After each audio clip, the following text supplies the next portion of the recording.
எப்படி இருக்கு? எப்பயும் ஏதாவது ஒரு 4-5 ஐட்டம் இருந்தால் ஒரு 3 ஐட்டம் நல்லாயிருக்கும், ஏதாவது ஒரு ஐட்டம் சொதப்போம். இன்றைக்கி என்ன தெரியல, ரைத்தா கூட ரொம்ப டேஸ்ட்டாக இருக்குது.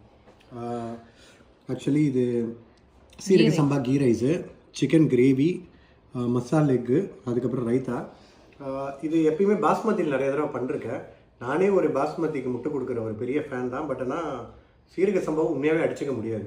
அது அந்த டேஸ்ட்டு வேறு லெவலில் இருக்குது சீரக சம்பாவில் பண்ண இந்த கீ ரைஸு.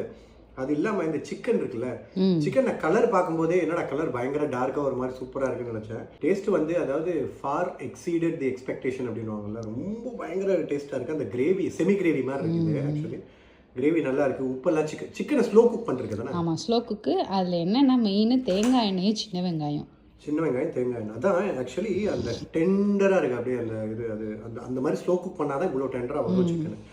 ரைத்தா கூட கொத்தமல்லி, பச்சை மிளகாய் எல்லாம் போட்டு எனக்கு ஹோலிஸ்டிக்காக எல்லா டிஷ்ஷுமே, மசாலாக்கு சொல்ல தேவையில்லை, எல்லாமே ரொம்ப நல்லா இருக்குது.